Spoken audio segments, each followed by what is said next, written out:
نحمده ونصلي على رسوله الكريم اما بعد فاعوذ بالله من الشيطان الرجيم بسم الله الرحمن الرحيم رب اشرح لي صدري ويسر لي امري واحلل عقدة من لساني يفقهوا قولي۔ سورۃ یوسف آیت نمبر 94 سے شروع کریں گے، رکوع نمبر 11 شروع ہو رہا ہے۔ اچھا، آپ کو پتہ ہے نا کہانی کہاں تک پہنچی ہے؟ کہانی یہاں تک پہنچی ہے کہ یوسف علیہ السلام نے اپنی شناخت بتا دی بھائیوں کو اور ان کو معاف کر دیا، اور اپنی قمیض بھیجی کہ جا کے میرے ابو کے چہرے پر ڈال دینا، ان کی بینائی واپس آ جائے گی۔ اب کیا ہوا؟ وَلَمَّا فَصَلَتِ الْعِيرُ، اور جب قافلہ مصر سے روانہ ہوا، اور مصر اور کنعان میں بہت سارا فاصلہ ہے، کئی 100 میل کا فاصلہ ہے، یہ کوئی پاس پاس جگہ نہیں ہے۔ ابھی وہاں سے قافلہ چلا ہی تھا، کہاں سے چلا تھا؟ مصر سے، کہ یعقوب علیہ السلام جو کنعان میں تھے انہوں نے کیا کہا؟ قال ابوہم، ان کے ابو نے کہا، یعنی یعقوب علیہ السلام نے، انی لاجد ریح یوسف، مجھ کو تو البتہ یوسف کی خوشبو آ رہی ہے۔ اس کا مطلب ہے یوسف کی وہ خوشبو بھی نہیں بھولے تھے اب تک۔ بھائیوں نے کیا چاہا تھا؟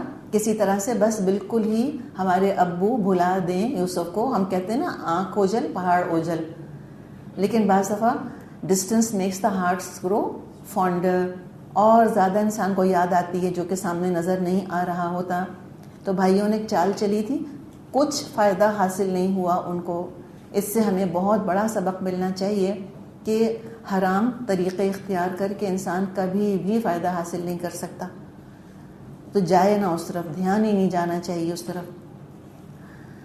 تو ان کے ابو نے کہا کہ مجھ کو تو یوسف کی خوشبو آ رہی ہے۔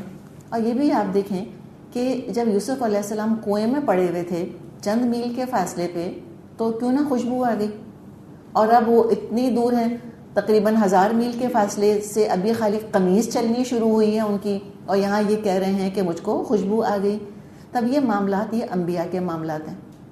انبیاء یقیناً انسان ہوتے تھے، انما انا بشر مثلکم، خود اللہ تعالیٰ نے سورہ کہف میں یہ بات نبی اکرم صلی اللہ علیہ وسلم سے کہلوائی ہے کہ میں فرشتے نہیں ہیں، انبیاء انسان ہیں، لیکن بالکل مجھ آپ جیسے انسان نہیں ہوا کرتے تھے۔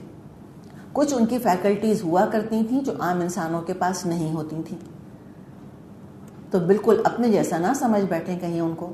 نبی اکرم صلی اللہ علیہ وسلم انسان تھے، جب چوٹ لگی تو خون نکلا، غم پڑا تو آنسو بھی نکلے، سوتے بھی تھے، کھاتے بھی تھے، نکاح بھی کیے، بھوک بھی لگتی تھی، پیٹ پہ پتھر بھی باندھے، لیکن اس کے علاوہ وہ اپنی پیٹھ کے پیچھے سے دیکھ لیا کرتے تھے۔ یہ آپ نے کہا تھا لوگوں سے کہ صفیں سیدھی رکھو اپنی، میں تم کو اپنے پیٹھ کے پیچھے سے دیکھتا ہوں۔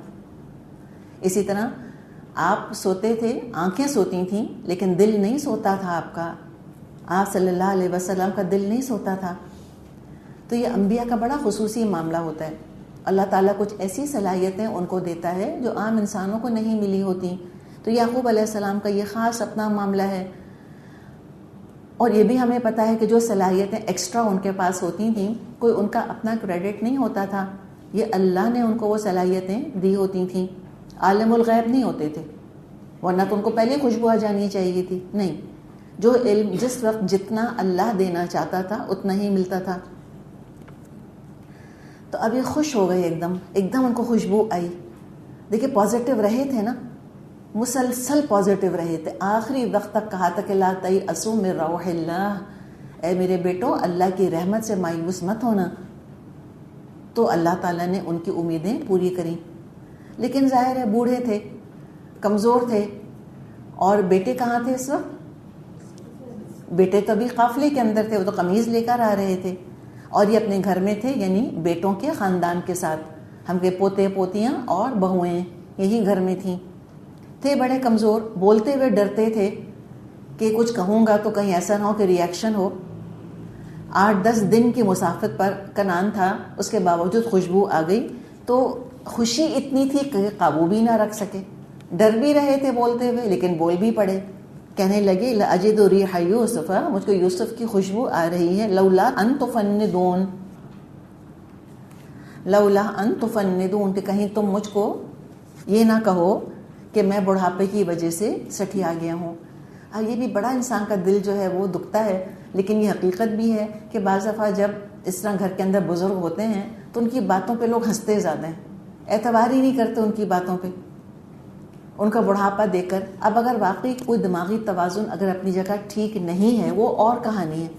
اب ایک شخص ہے دماغی توازن بالکل ٹھیک ہے، حواس اس کے بالکل بجا ہیں، صرف بوڑھا ہے، تو چونکہ بوڑھا ہو چکا لہٰذا جوانوں کو کیا چاہیے کہ بات ہی نہ سنیں ان کی، ہر بات چٹکیوں میں اڑا دیں، ہر بات مذاق میں اڑا دیں۔ یہ کہاں ہوتا ہے یہ معاملہ؟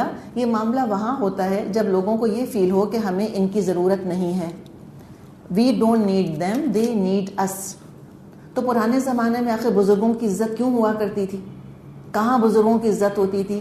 جہاں ینگر جنریشن کو یہ اندازہ ہوتا تھا کہ یہ ہمارے فائدے کی باتیں ہم کو بتاتے ہیں۔ مثال کے طور پہ کاروبار کرنے کا تجربہ ہے ان کو، تو یہ کاروبار کرنے کے ہمیں طریقے سکھائیں گے، یا کھیتی باڑی کے طریقے۔ ایسی سویلائزیشنز کے اندر بزرگوں کی عزت ہوتی تھی، اور جہاں پہ ان کو لگتا تھا کہ ہمیں کچھ نہیں بتا سکتے، کچھ نہیں آتا ان کو، وہاں عزت نہیں کرتے تھے۔ اب دیکھیں نا، یہ کو آج کی سویلائزیشن تو نہیں ہے، ہم کہتے ہیں نا کہ آج کے بچے بڑے بدتمیز ہو گئے، تو یہ کب کی بات ہے؟ یہ ہزاروں سال پہلے کی بات کی جا رہی ہے۔ یہ تو اس زمانے میں ڈر لگ رہا ہے کہ نہیں لگ رہا ہے ان کو؟ یعقوب علیہ السلام کو کچھ بولتے ہوئے لگ رہا ہے ڈر ان کو یہ فیل ہوتا ہوگا بچوں کو کہ he cannot give us anything. وہ تو پھر دین ہے جو ہمیں کہتا ہے کہ چاہے بوڑھے ماں باپ سے تم کو فائدہ حاصل ہو رہا ہے یا نہیں حاصل ہو رہا، تم کو عبادت کے طور پر اور نیکی سمجھ کر ان کی خدمت کرنی ہے، ورنہ تو کیا ہے، ماں باپ تو صرف بوجھ ہیں، کیوں ٹائم گزارے انسان ان کے ساتھ، کیوں توجہ دے ان کو؟ وہ تو اللہ تعالیٰ نے فرض کر دیا ہے۔ اس لیے تو یہاں ہم ایٹیٹیوڈ دیکھ رہے ہیں، اور پھر پلیز اسی لیے ہم بار بار یہ بات کرتے ہیں کہ پلیز یہ نہ کہا کریں ہم کہ آج کل کے بچے، آج کل کے بچے، آج کل کی بہویں، آج کل کی بہویں، یہ آج کل کی ہیں، نہیں آج کل کی نہیں ہیں، کہتے ہوئے ڈر رہے ہیں کہ لولا ان تفندون، کہیں تو مجھ کو سٹھیایا ہوا نہ کہو۔ تو کیوں ڈر لگ رہا ہے ان کو؟ بھی پہلے کہا ہوگا، پہلے ٹریٹ کیا ہوگا ڈسڈین کے ساتھ۔ قالو، وہ بولے، تاللہ، قسم اللہ کی، انک لفی ضلالک القدیم، اللہ کی قسم آپ تو اب تک اپنے اسی پرانے خبط میں پڑے ہوئے ہیں۔ کس نے کہا؟ یہ خاندان والوں نے، بیٹے نہیں ہیں یہاں پر، یہ خاندان والے، یہ بہویں ہیں اور یہ پوتے ہیں اور یہ پوتیاں ہیں۔ تو یہ اس طرح کیوں بات کر رہے ہیں؟ کیوں اس طرح بات کر رہے ہیں؟ یہ بچے یا یہ بہویں یہ اس طرح کیوں بات کر رہے ہیں اپنے دادا سے اور اپنے سسر سے؟ اسی کے بیٹے بھی ایسے ہی بات کرتے تھے، بیٹے بھی ایسے بدتمیز تھے۔ ہم نے طریقہ دیکھا تھا ان کا، ان ابنک سرق، آپ کے بیٹے نے چوری کی ہے، اور انہوں نے شروع میں کیا کہا تھا؟ ہمارے ابا جو ہیں وہ تو کھلی وہ تو گمراہی کے اندر ہے، فی دلال مبین، یاد ہے کیا؟ وہ تو یوسف سے اتنی محبت کرتے ہیں، وہ تو گمراہ ہو چکے ہیں۔ تو وہی ٹوٹل لیک آف ایمپتھی نظر آ رہی ہے، اریٹیشن، چڑ ظاہر ہو رہی ہے، کہنے لگے کہ آپ تو اسی پرانی گمراہی کے اندر پڑے ہوئے ہیں۔ تو بعض دفعہ بہوؤں کو بلیم بڑا کیا جاتا ہے کہ تمیز کی نہیں ہیں اور زبان دراز ہیں اور ایسی اور ویسی ہیں۔ پہلے ماؤں کو چاہیے ذرا اپنے بیٹے کو دیکھ لیں۔ ہم سمجھتے ہیں کہ بیوی نہیں ہے، کوئی جادو کی چھڑی ہے، بیٹا تھا پہلے بھی بدتمیز تھا، آج بھی بدتمیز ہے، لیکن پہلے کی بدتمیزی تو دیکھ لی، اب شادی ہوتے ہی ایک دم فرشتہ بن جاتا ہے، میرا بیٹا، میرا چاند کا ٹکڑا۔ یہ لگتا ہے وہ تو کبھی ایسی باتیں کرتا ہی نہیں تھا، اسی سے تو سیکھا ہے۔ اور 99% میں آپ کو بتا دوں، جیسا بیٹے کا ٹریٹمنٹ ہوتا ہے ماں باپ کے ساتھ، ایسے ہی بیوی اور بچے ماں باپ کو ٹریٹ کرتے ہیں۔ اگر بیٹے نے ایک سٹینڈرڈ بنا دیا ہے اور اس نے اپنے عمل سے بتا دیا ہے کہ میرے ماں باپ انتہائی قابل احترام ہیں، اور صرف میرے ماں باپ نہیں، میری بیوی کے ماں باپ بھی انتہائی قابل احترام ہیں، پھر آپ دیکھیں کہ آگے بیوی بچے احترام کرتے ہیں کہ نہیں کرتے۔ وہ بھی کریں گے 100%، 99% تو کریں گے۔ تو یہ خاندان والے بولے کہ آپ تو اسی پرانی گمراہی کے اندر پڑے ہوئے ہیں۔ اب کیا ہوا؟ فلما ان جاء البشیر، جب خوشخبری لانے والا آیا۔ اب البشیر کے بارے میں کسی نے کہا ہے کہ البشیر کوئی شخص تھا خاص جس نے وہ قمیض لا کر ان کے چہرے پر ڈالی، یا البشیر بعض کہتے ہیں خود قمیص البشیر ہے، قمیض ہی البشیر ہے۔ سب سے بڑا زندگی کا غم بھی قمیض بن کر آئی تھی، اور سب سے بڑی خوشی بھی ان کی زندگی کی وہ قمیض ہی بن کر آئی. تو اللہ تعالیٰ کی شان ہے، ایک ہی چیز کو اللہ تعالیٰ غم کا ذریعہ بنا دے، اسی چیز کو اللہ تعالیٰ خوشی کا ذریعہ بنا دے. تو چلیں وہ خوشخبری دینے والا ہم یوں فرض کریں گے جیسے کہ وہ شخص ہے. کوئی شخص آیا، البشیرو، وہ قمیض لے کر آیا، القاہ علی وجہہ، اور اس نے قمیض یعقوب علیہ السلام کے چہرے پر ڈال دی. فرتد بصیرا، یکایک اس کی بینائی عود آئی. قال، انہوں نے کہا، الم اقل لکم، کیا تم سے کہا نہیں تھا میں نے، انی اعلم من اللہ ما لا تعلمون، کہ میں اللہ کی طرف سے وہ کچھ جانتا ہوں جو تم نہیں جانتے. تو قمیص کو محسوس کرتے ہی، سونگتے ہی آنکھوں کی بینائی لوٹ آئی. یعنی ٹوٹل اندھے نہیں تھے، پہلے بھی ہم نے بات کی تھی، لیکن کم نظر آنے لگا تھا، اب آنکھیں ٹھیک ہو گئیں. اور آگے جو کہا کہ میں تم سے کہا نہیں تھا کہ میں تو وہ جانتا ہوں جو تم نہیں جانتے اللہ کی طرف سے، تو یہ شرمندہ کرنے کو نہیں کہہ رہے، یہ دراصل بچوں کو نصیحت کر رہے ہیں کہ تم نبوت کا مقام سمجھو. یعقوب علیہ السلام کیا صرف والد تھے ان بچوں کے، یا نبی بھی تھے؟ نبی بھی تھے. اور کیا سلوک کیا تھا انہوں نے؟ انتہائی ڈس ریسپیکٹفل ایٹیٹیوڈ. اور یہی طریقہ ہم بنی اسرائیل میں تھرو آؤٹ دیکھتے ہیں. کبھی نبیوں کی عزت نہیں کری انہوں نے، الا ماشاء اللہ، بہت کم.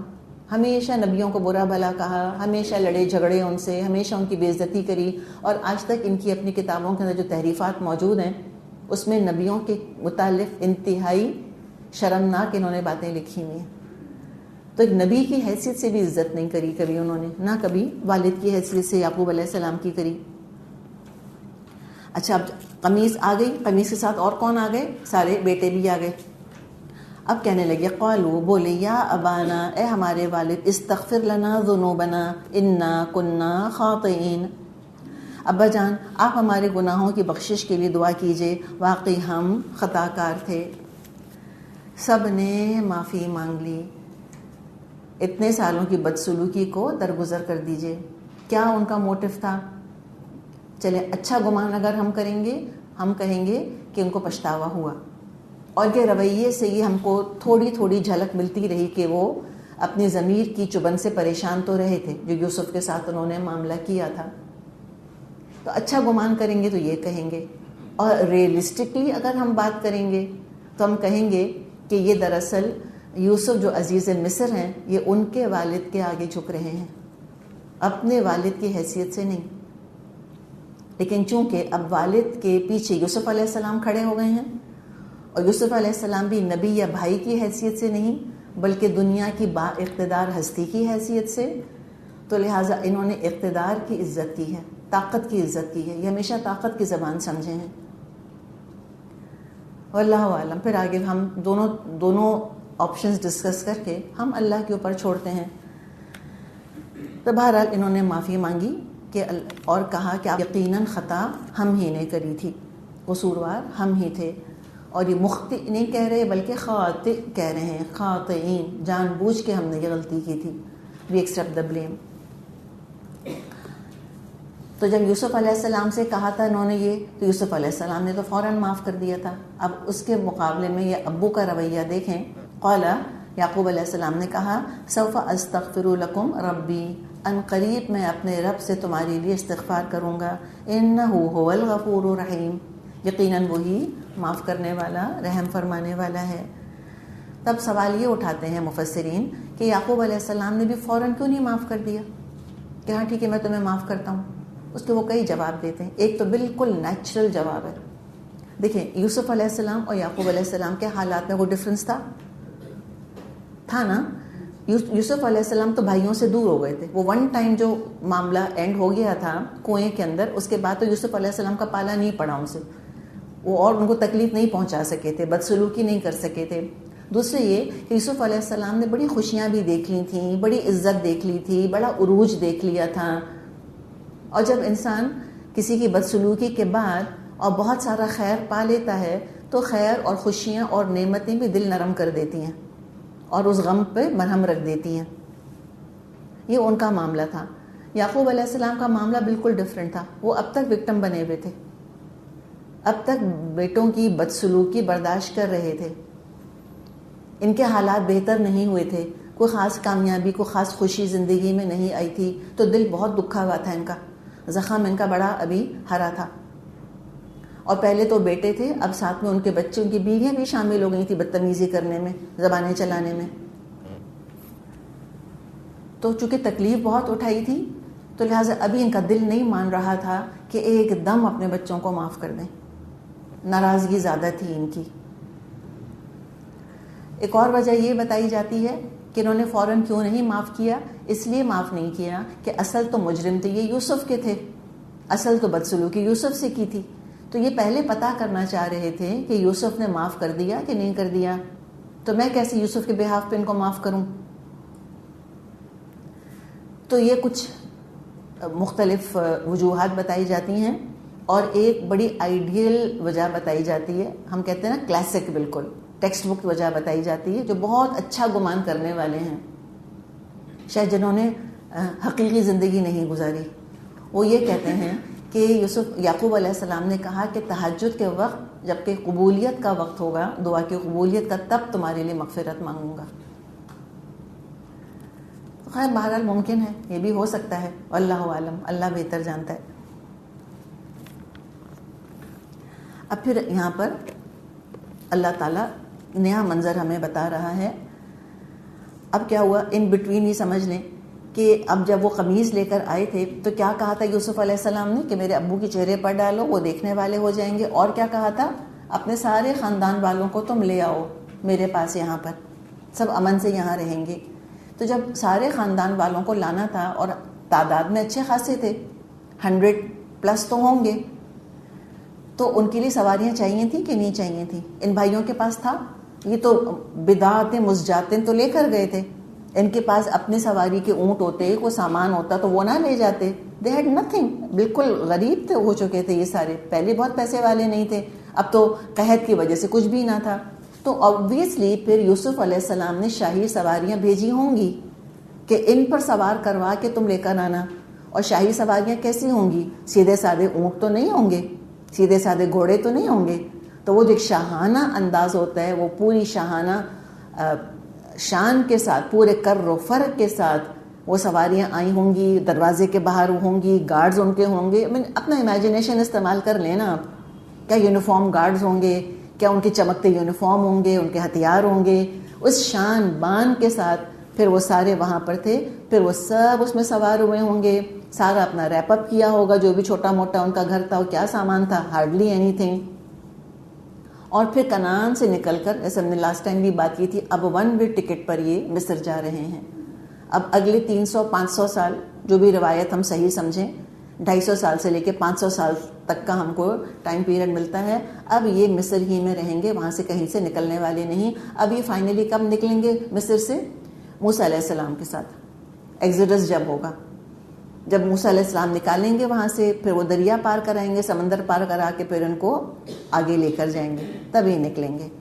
تو اب کیا ہوا، فلما دخلوا علی یوسف، جب یہ لوگ یوسف علیہ السلام کے پاس پہنچے، آوا الیہ ابویہ، تو یوسف علیہ السلام نے اپنے والدین کو اپنے پاس بٹھا لیا. یعنی اپنے پاس بٹھا لیا کیا مطلب؟ ایسا لگتا ہے کہ جیسے ایک کوئی اسٹیج ٹائپ تھا، یا جو تخت ہوتا ہے، یا جو ان کی عزیز مصر کی اپنی خاص سیٹ تھی، وہ ایلیویٹڈ ہوگی، اور یہ بھائی ایک نیچے مقام پر رکے ہوں گے. جیسے اپنے درباروں کا نقشہ تو ہوگا نا آپ کے ذہن کے اندر، دربار کس طرح سے ہوتے ہیں، درباری نیچے ہوتے ہیں، عام لوگ، بادشاہ تھوڑا سا اوپر بیٹھا ہوا ہوتا ہے. تو اپنے والدین کو اپنے پاس بلا لیا، دونوں کو، ماں کو حالانکہ سوتیلی تھی، اور یعقوب علیہ السلام کو، ان کو اوپر بٹھایا اپنے پاس. قالت ادخلوا مصر ان شاء اللہ آمنین، سب کنبے والوں سے کہا چلو اب شہر میں چلو، اللہ نے چاہا تو امن اور چین سے رہو گے. تب یہ داخل ہو گئے مصر کے اندر. اور ادخلوا جو لفظ ہے، ابھی تو آوا الیہ آیا تھا نا، ہم نے کہا کہ اپنے پاس بلایا، اور اب یہاں آ رہا ہے کہ ادخلوا، داخل ہو جاؤ. کہ ابھی کیا یہ بارڈر کے اوپر ہے؟ تو دیکھیں اس میں قرآن نے ایک بڑی کہانی کو شارٹ کر لیا ہے. کس طرح سے؟ یہ بتا دیا کہ جب وہ قافلہ آ رہا تھا مصر کی طرف، تو یوسف علیہ السلام مصر سے باہر نکل کر، شہر سے باہر نکل کر اپنے والدین کا استقبال کیا تھا. اور پھر ان کو لے کر اندر چلے گئے تھے مصر میں، اور جہاں ان کا اپنا محل اپنا گھر تھا وہاں ماں باپ کو عزت کی جگہ انہوں نے اپنے پاس بٹھایا.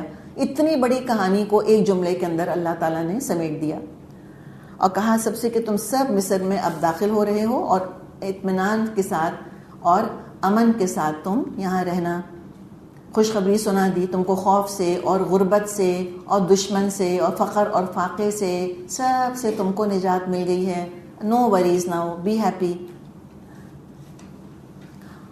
تو آپ دیکھیں کہ اس وقت جن کا خاندان آیا تھا یوسف علیہ السلام کا، تو مصر والوں کی نظر میں کیا ان کی حیثیت ہوگی؟ یوسف علیہ السلام کے بھائی اور خاندان والے ہونے کے ناطے بہت باعزت ہوں گے نا، کہ یہ بتا شہزادوں کی طرح ان کو ٹریٹ کیا جا رہا ہوگا. ظاہر ایک نبی تھے، نبی یوسف علیہ السلام، نبی کے بیٹے تھے، یہ سارے بھی نبی کے بیٹے تھے، نبی کے بھائی تھے، نبی زادے تھے.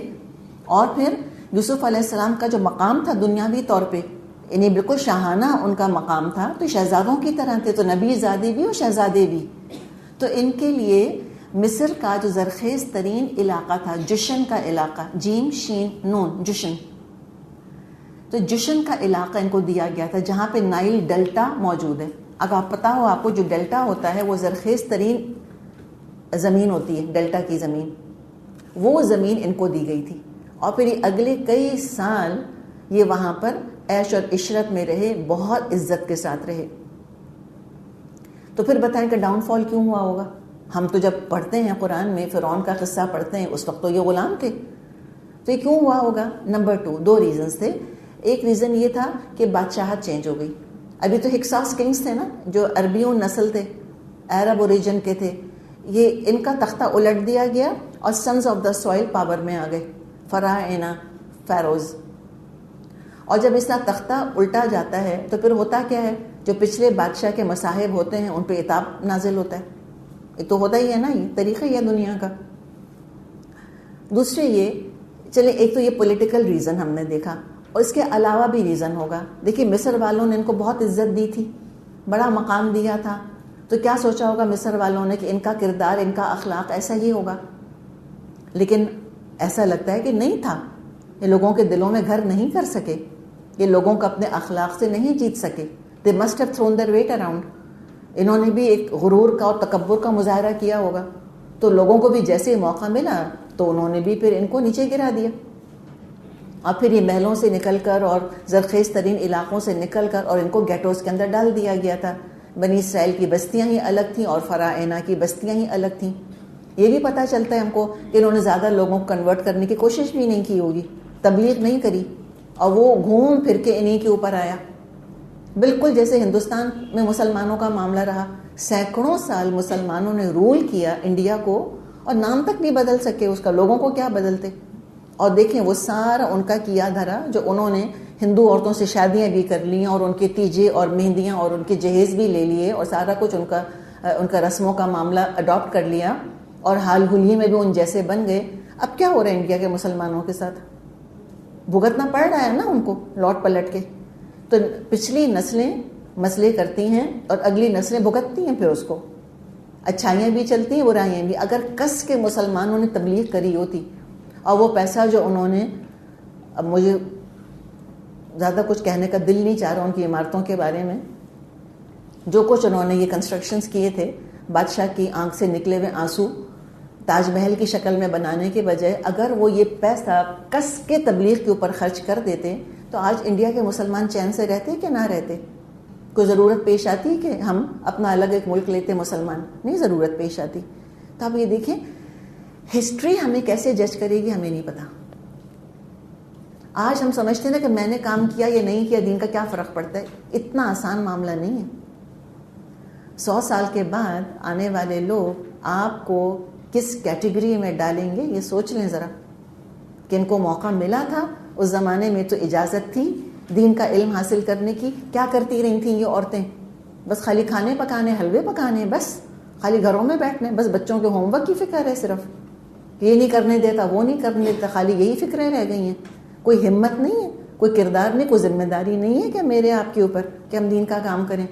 اور یہ خالی میری آپ کی ذات تک محدود نہیں ہے. کیا پتہ کوئی کل کو میرا آپ کا نام بھی نہ جانے اور وہ امپورٹنٹ ہی کوئی نہیں ہے، کوئی فرق نہیں پڑتا. کسی کو پتا ہو کہ اس نام کی خاتون کوئی تھی کہ نہیں تھی، کام کنٹینیو ہونا چاہیے. اس مشل کو ہمیں آگے، اس شمع کو ہمیں آگے سے آگے ہینڈ اوور کرنا ہے. جب ہم نے خود ہی نہیں سنبھالا تو آگے کیسے ہینڈ اوور کریں گے؟ اور اس کا نتیجہ ہماری نسلیں فیس کریں گی، اچھا یا برا. تو یہ بچوں کو خالی ان کے منہ میں آج نوالے نہیں ڈالنے، خالی بچوں کو آج پیزا کھلا کے فارغ نہیں کر دینا. کل کا سوچیں ان بچوں کے بچوں کا کیا ہوگا، ان کی بھی فکر کرنے کی ضرورت ہے. اور جو عمل میں اور آپ آج کریں گے اس کا اثر اگلی 100 سال تک، 200 سال تک محسوس کیا جائے گا. تو انہوں نے ذمہ داری نہیں پوری کی ہوگی، اور جو ان کا کردار سے ہمیں آبویسلی 2+2 ہم کر سکتے ہیں بہت آسانی کے ساتھ. جب مشکلات میں ان کے اندر یہ اکڑ تھی، سوچیں کہ جب ان کو پاور ملا ہوگا اور جب ان کو عزت اور مقام ملا ہوگا تو ان کا غرور و تکبر کہاں پہنچا ہوگا. تو اپنے مقام ہی کو یہ چومتے اور پوچھتے رہ گئے اور اس مقام کی ذمہ داری کو نہیں سمجھا کہ ہم نبی کے بیٹے ہیں، ہم نبی کے بھائی ہیں، ہمیں تو دین کا کام کرنے کی ضرورت ہے، ہمیں بہترین اخلاق کا مظاہرہ کرنے کی ضرورت ہے. تو یہاں سے نکل کر یہ یہاں پہنچے تھے. ابھی تو بڑے امن سے تھے اور پھر کیا حال ہو گیا تھا، خود ہی بھگتا انہوں نے. وَرَفَعَ أَبَوَيْهِ عَلَى الْعَرْشِ، شہر میں داخل ہونے کے بعد اس نے اپنے والدین کو اٹھا کر اپنے تخت پر بٹھا دیا. یہ دیکھیں جو ان کی خاص الخاص کرسی تھی جس پر کوئی بیٹھ نہیں سکتا تھا، اس پر آنر کے طور پہ اپنے ماں باپ دونوں کو بٹھا دیا. وَخَرُّوا لَهُ سُجَّدًا، اور سب بھائی بے اختیار سجدے میں جھک گئے. الٹیمیٹ اعزاز اور اکرام کیا انہوں نے اپنے والدین کا.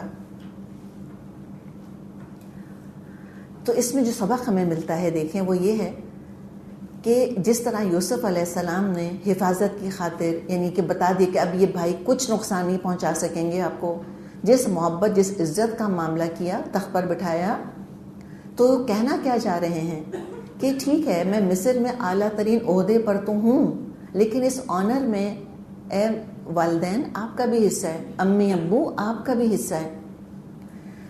آج کے دور میں مجھے بتائیں کیا ہوتا؟ ایک بچہ اس طرح کڈنیپ ہو جاتا، کہیں سے کہیں پہنچ جاتا، سالوں کے بعد والدین سے ملتا. مجھے بتائیں آج کے دور میں کیا کہتا؟ Why didn't you take care of me, how could you let that happen. آج تو یہ ہوتا ہے نا، اس لیے کہ سکھایا ہی جا رہا ہے بچوں کو. سورہ یوسف ہمیں بالکل کچھ اور سکھا رہی ہے کہ ماں باپ کو بلیم نہیں کر رہے، لڑ نہیں رہے، خفا نہیں ہو رہے، دکھڑے نہیں رو رہے ان کے سامنے. یوسف علیہ السلام کیا ان کے ابو نے اس مقام تک پہنچایا تھا ان کو؟ نہیں، کوئی ان کی سورس نہیں، کچھ بھی نہیں. وہ تو کب کے چلے گئے یوسف علیہ السلام تو ان کے پاس سے. آج کل تو بچے ڈانٹیں ماں باپ کو کہ آپ نے کیا کیا ہمارے لیے. سب کچھ کرتے ہیں ماں باپ، کوئی بچہ اغوا نہیں ہو رہا. ماں باپ خون پسینے کی کمائی بچوں پہ خرچ کرتے ہیں، پھر بچے جو ہیں سر اٹھا کر کہتے ہیں what have you done for us, آپ نے کیا کیا ہمارے لیے. ایک یہ بھی طریقہ ہے، یہ ماحول سکھا رہا ہے نا. یہ دیکھیں یوسف علیہ السلام ہمیں ایک اور ماحول دے رہے ہیں، ایک اور ایٹیٹیوڈ دے رہے ہیں یوسف علیہ السلام کہ ماں باپ ہیں. تو یہ مت کبھی کوئی بچہ سمجھے کہ میں اپنی قوت بازو کے بلبوتے یہ حاصل کر سکا ہوں جو میرے پاس ہے. یہ ماں باپ کی دعائیں ہیں، یہ والدین کی دعائیں ہیں جو انہوں نے کی ہیں. ان کا حق کبھی کم نہیں ہوتا، چاہے انہوں نے پالا یا نہیں پالا. کوئی شور نہیں مچا رہے کہ آپ نے کیا نگلیکٹ کیا مجھ کو ابو، آپ کو پتا نہیں تھا بھائی کیسے دشمن ہے میرے، how could you let me go with them, کیسے آپ نے مجھ کو جانے دیا ان کے ساتھ. آپ نے سوچا نہیں، آپ نے نگلیکٹ کیا، آپ تو اپنی نماز ہی پڑھتے رہتے تھے. آج کل تو 10 تانے دینے کو بچے تیار ہو جائیں، اور اس زمانے میں بھی ایسے بچے تھے جو تانے دیتے ہوں گے. یوسف علیہ السلام ایسے نہیں تھے. نہیں، کوئی بلیم نہیں. اور اس سے زیادہ اذیت ماں باپ کو پہنچائی نہیں جا سکتی کہ بچے ماں باپ سے شکوہ کریں کہ آپ نے ہمارے ساتھ بدسلوکی کری تھی جب ہم چھوٹے تھے. اتنی تکلیف دہ بات ہے یہ ماں باپ کے لیے. کوئی ایسی بات نہیں کر رہے. ان کو آنر میں شیئر کرایا انہوں نے، یوسف علیہ السلام نے، کہ جو کچھ مجھ کو ملا آپ کا بھی حصہ ہے. تو ینگ جنریشن کے لیے کیا سبق ہے کہ وہ گریجویٹ کریں. کوئی ان کو جو ٹوپیاں نہیں پہنائی جاتی گریجویشن کے موقع پر، وہ گاؤن پہنائے جاتے ہیں، خیر واپس تو کرنے ہوتے ہیں وہ، لیکن وہ ٹوپی وہ گاؤن تھوڑی دیر کے لیے ماں باپ کو بھی پہنا دیں. وہ جو میڈل ملا تھا وہ جا کے ماں یا باپ کے گلے میں ڈال دیں کہ آپ کی محنت ہے، آپ کی دعائیں ہیں، آپ کی تربیت ہے، آپ کی جینز ہیں. ان کو شیئر کرائیں اس کے اندر. مجھ کو یاد ہے ہم اپنی بیٹی کے گریجویشن میں گئے تھے تو دیکھیں نا، یہ اسلامی ممالک میں اگر ہم تعلیمی ادارے کھولتے ہیں تو اسلامی کلچر بہرحال وہاں موجود رہتا ہے. ہم نے گریجویشن کچھ بچوں کی امریکہ میں بھی اٹینڈ کی اور کچھ کی یہ قطر میں، دبئی میں. آپ کو پتہ ہے نا یہاں بھی یونیورسٹیز اور کالجز کھلے ہوئے ہیں. دونوں میں زمین آسمان کا فرق تھا. وہاں تو سارا کریڈٹ، ساری تعریفیں جو تھیں جو نان مسلم کنٹریز ہیں اس میں انسٹیٹیوٹ کی تھیں کہ کتنا گریٹ انسٹیٹیوٹ ہے، ٹیچرز کی تھیں کہ کتنے گریٹ ٹیچرز ہیں، اور ساری تعریفیں اسٹوڈنٹ کی تھیں کہ تم کتنے گریٹ ہو، تم کتنے لکی ہو، اس انسٹیٹیوٹ سے تم گریجویٹ کر رہے ہو، بڑا آنر ہے. جب ہم وہاں گئے تو وہاں انہوں نے جب بچوں کی گریجویشن ہو گئی تو انہوں نے سب بچوں سے کہا کہ آپ والدین کی طرف فیس کریں اور ان کو آپ تھینک یو کہیں. یہ آپ کے ماں باپ کی کوشش ہے کہ آپ آج گریجویٹ کر رہے ہیں. اور جب ہم گئے تھے تو ہم سب کے پاس ایک کارڈ رکھا ہوا تھا بچوں کا اپنا ہینڈ ریٹن. سارے اسٹوڈنٹ سے انہوں نے ہینڈ ریٹن نوٹ لکھوایا ہوا تھا اور سب ٹیبلز کے پاس جہاں جہاں پیرنٹس کو بیٹھنا تھا وہاں رکھوا دیا تھا. اس پہ لکھا تھا کہ آپ کی محنت، آپ کی دعائیں، آپ کی کوشش سے میں نے آج گریجویٹ کیا. It was so surprising. ہم تو ایکسپیکٹ ہی نہیں کر رہے تھے کہ ایسا بھی ہوگا. دیکھیں یہ ہے اسلامی کلچر، ہمیں یہ انگرین کرنے کی ضرورت ہے اور یہ ایجوکیشنل انسٹیٹیوٹس کا کام ہے کہ وہ یہ کام کریں. بچوں کو آسمان پہ مت چڑھائیں ان کے دماغ، ان کی تعریفیں کر کر کے ان کو بتائیں کہ تمہارے پیرنٹس کی وجہ سے تم یہاں پہنچے ہو آج. ہمیں تو خیال بھی نہیں آیا تھا، ہم تو بچوں کے لیے خوش ہو رہے ہوتے ہیں عام طور پہ. اب پھر اس وقت خیال ہے کہ اچھا ہمارا بھی کوئی کریڈٹ ہے اس کے اندر. اٹ واز سو سرپرائزنگ اور یہ بہت اچھا لگا الحمدللہ. اس لیے کہ بچوں کے اندر بھی احسان مندی آنی چاہیے. تو انہوں نے اس طرح اپنے آنر کے اندر اپنے والدین کو شیئر کیا کہ آپ کوئی گلٹ مت رکھیے گا ابو اپنے اندر کہ آپ نے مجھ کو کیوں جانے دیا تھا. اور سارے بھائی سجدے میں گر گئے. یہ تعظیمی سجدہ ہے، اس پر میں مفسرین نے بہت بات کی ہے. سمپل بات کیا ہے کہ بھائی ٹھیک ہے وہ جھکے ہوں گے، پورا سجدہ ہو سکتا ہے استثنا کیا ہو، جیسے تھوڑے جھک جاتے ہیں ویسے کیا ہو، یا یہ کہ اس زمانے میں شریعتوں کے اندر اس طرح آنر یا عزت کے طور پہ سجدہ کرنا جائز ہوگا. بہرحال ہمیں پتہ ہے جو ہماری شریعت ہے، اسلامی شریعت، ہم کسی کو سجدہ نہیں کر سکتے. نو وے. نہ تعظیم کے طور پہ، عبادت کے طور پہ تو کوئی سوال ہی پیدا نہیں ہوتا. وقال، اب انہوں نے کہا یوسف علیہ السلام نے، یا ابتی، اے میرے ابو، ھذا تاویل رؤیای من قبل، یہ ہے میرے خواب کی تعبیر جو میں نے پہلے دیکھا تھا. ہر بات ان کی مثبت. خواب کی تعبیر، قد جعلها ربی حقا، میرے رب نے اس کو حقیقت بنا دیا، سچ کر دیا میرے خواب کو. اتنے سال بعد ابو سے ملے تھے نا، امیجن کریں کتنا ایموشنل وہ سین ہوگا. دل چاہتا ہے انسان وہاں جائے اور دیکھے کہ یعقوب علیہ السلام نے یوسف علیہ السلام کو جب دیکھا ہوگا کیا گلے لگایا ہوگا، کیا ان کو چوما ہوگا، چھوڑنا نہیں چاہ رہے ہوں گے ان کو ان کا ساتھ، اور کیا خوشی ہو رہی ہوگی میرا بیٹا، اللہ تعالیٰ نے کیا مقام اس کو دیا ہے. دین اور دنیا دونوں کی عزتیں اللہ تعالیٰ نے اس کو دی ہیں. اور ضرور ہم دعا کیا کریں اپنی اولاد کے لیے، اللہ تعالیٰ ہماری بھی آنکھیں اپنی اولاد سے ٹھنڈی کرے، اور اگر ہے ایسی اولاد تو اللہ ہماری آنکھیں ٹھنڈی رکھے. اس لیے کہ سارے غم ماں باپ اپنے بھول جاتے ہیں اگر اولاد اچھی ہو. اور اگر اولاد خراب نکلے تو کتنی بھی اچھی زندگی کیوں نہ گزری ہو، انسان کو کوئی اچھائی یاد نہیں رہتی. یہ لگتا ہے کہ بس اب بچے ہی ایسے نکلے تو اینڈ پروڈکٹ تو میری زندگی کا یہی ہے نا، یہ بیکار ہے تو میں بھی بیکار ہی ہوں گی، یہ خیال آتا ہے. تو بعض اب انسان بالکل اپنے آپ کو اپنے بچوں کے ساتھ اٹیچ کر لیتا ہے، ان کو سٹینڈرڈ بنا لیتا ہے اپنی کامیابی ناکامی کا. یہاں تک ہوتا ہے کہ ساری زندگی میاں بیوی لڑتے رہے، بچے اچھے نکل آتے ہیں تو میاں بیوی میں بہت محبت پیدا ہو جاتی ہے. اور بعض دفعہ ساری زندگی پیار محبت سے گزاری ہوتی ہے، بچے خراب نکلتے ہیں، بلیم گیم شروع ہوتا ہے، اچھی خاصی ہسبینڈ وائف کی ریلیشن شپ خراب ہو کے رہ جاتی ہے بچوں کی وجہ سے. تو بچوں کو بھی سوچنا چاہیے کہ وہ اکیلے انڈیویجول نہیں ہیں، جو کچھ وہ کرتے ہیں اس کا ریپرکشن کتنا زیادہ دور دور تک اس کے جو ہے وہ سدائے بازگشت اس کے ریپلز جاتے ہیں. تو بہت خوش ہوئے اور اب ساری اچھی اچھی باتیں کر رہے ہیں یوسف علیہ السلام. وقد احسن بی، اور میرے رب نے بہت اچھا کیا میرے ساتھ. اب ہم ریونین کی بات کر رہے ہیں، اب رو رو کے ہچکیوں کے ساتھ دکھڑے نہیں سنائے اپنے. ابو کیا بتاؤں کیسے جیل میں رہا، کیا بتاؤں ابو کنویں کے اندر کیا گزری میرے اوپر. کیوں نہیں بتا رہے؟ ابو کو دکھ نہیں پہنچانا چاہتے. تو ایک ماں باپ کی خدمت کا طریقہ یہ ہے کہ اپنے دکھوں سے ان کو پروٹیکٹ کر لیں، اپنے غموں سے پروٹیکٹ کر لیں. سب ماں باپ اس قابل نہیں ہوتے کہ اولاد کے دکھ، اولاد کے غم ہینڈل کر سکیں. ان کی نروس کمزور ہو چکی ہوتی ہیں. اپنے تک رکھیں، خود بھی تو بڑے ہو گئے ہیں، ہینڈل کریں خود ہی. تو انہوں نے یہ نہیں کہا کہ کیا کیا کچھ میرے ساتھ ہوا. اچھا دیکھیں، کنویں کا تو ذکر ہی نہیں کیا سرے سے کہ میرے رب نے مجھ کو کنویں سے نکالا.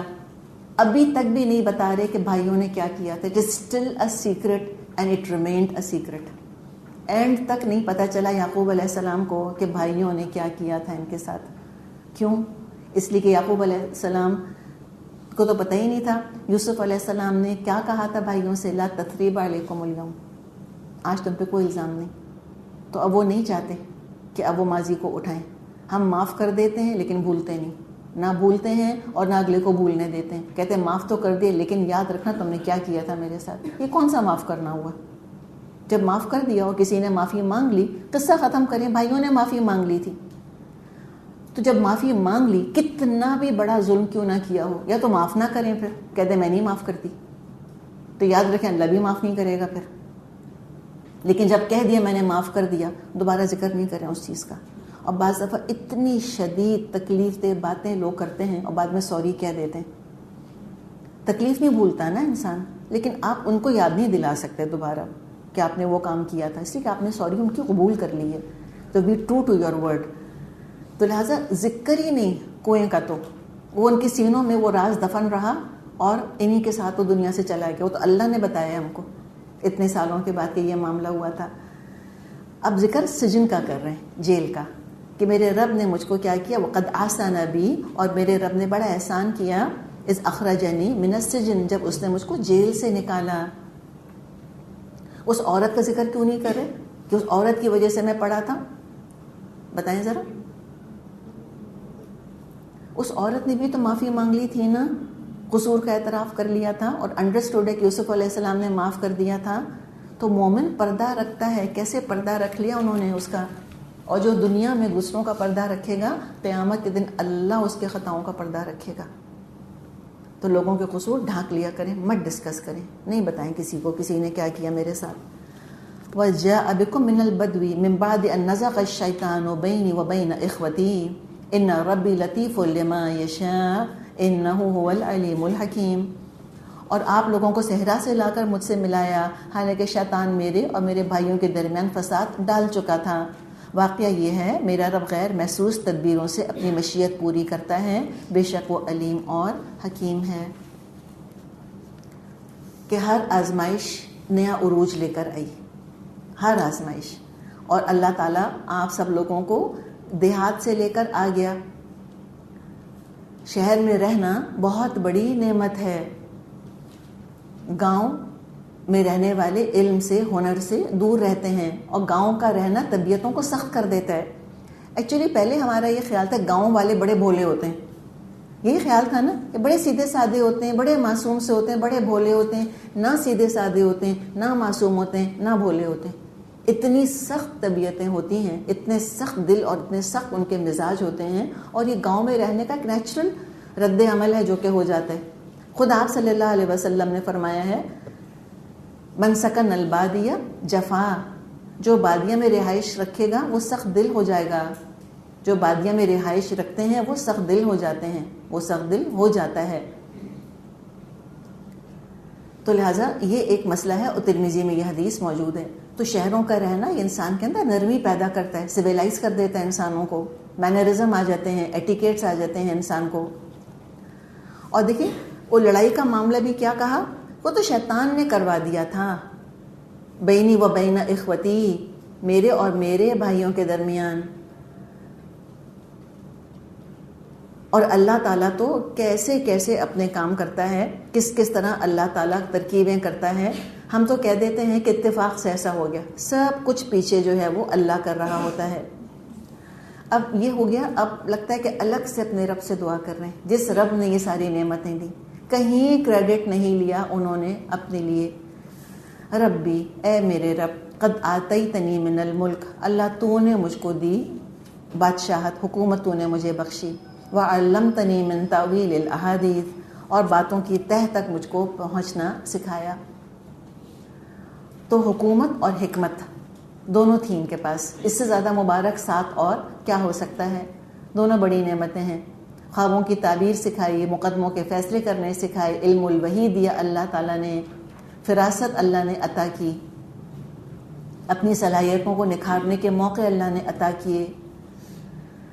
تو اب ان کو ڈر کیا لگ رہا ہے کہ اے فاطر السماوات والارض، اے بنانے والے آسمانوں اور زمین کے، انت ولی فی الدنیا والآخرہ، تو ہی تو میرا ولی ہے، تو ہی میرا مددگار ہے دنیا اور آخرت دونوں میں.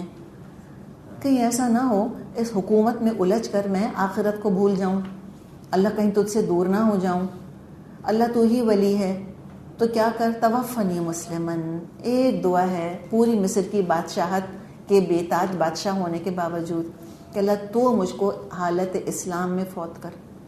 کوئی غرہ نہیں کہ اب تک جب میں نے اتنے سارے آزمائشیں، اتنے سارے امتحانات میں سے میں گزر گیا، آف کورس میں تو پھر اسلام پر ہی تو مروں گا. نو آف کورس، کچھ نہیں پتا. میں نے slip between the cup and the lip, کچھ نہیں پتا. آج تک سیدھے راستے پر ہیں، کل کیا حال ہو جائے گا. توفنی مسلمن، اللہ مجھ کو حالت اسلام میں وفات دے. وَأَلْحِقْنِي بِالصَّالِحِينَ، اور اللہ مجھ کو انجام کے طور پہ صالحین کے ساتھ ملا دے. حدیث ہے انما الاعمال بالخواتیم، اعمال کا دار و مدار ان کے خاتمے پر ہے. بہت خوبصورت دعا ہے، بہت عمدہ دعا ہے. اللہ تعالیٰ فرما رہا ہے ذَلِكَ مِنْ أَنْبَاءِ الْغَيْبِ، اے نبی صلی اللہ علیہ وسلم یہ تو غیب کی خبریں ہیں. نوحیہ الیک، ہم ان کو آپ کی طرف وحی کر رہے ہیں. وما كنت لديهم اذ اجمعوا امرهم وهم يمكرون، آپ اس وقت موجود نہ تھے جب یوسف کے بھائیوں نے آپس میں اتفاق کر کے سازش کی تھی. لدیہم یعنی آپ صلی اللہ علیہ وسلم کو یہاں تسلی دی جا رہی ہے، ان کی حوصلہ افزائی کی جا رہی ہے. اللہ آپ کو یہ خبریں سنا رہا ہے اور آئندہ مومنوں کے لیے بھی اس میں سبق ہے کہ ہمت نہ ہاریں. کوئی کتنی بھی چالیں چلے گا، اللہ بچانے والا ہے. جس کو اللہ رکھے اس کو کون چکھے. جو یوسف کو کنویں سے، جیل سے نکال سکتا ہے، اے مسلمانوں کیا تم کو وہ مکے والوں کے شر سے نہیں بچا سکتا؟ اور ایگزیکٹلی صورتحال مکہ میں یہی تھی. مکے والے جمع ہو کر آپ صلی اللہ علیہ وسلم کو ملک بدر کرنے یا قتل کرنے کی سازشیں کر رہے تھے.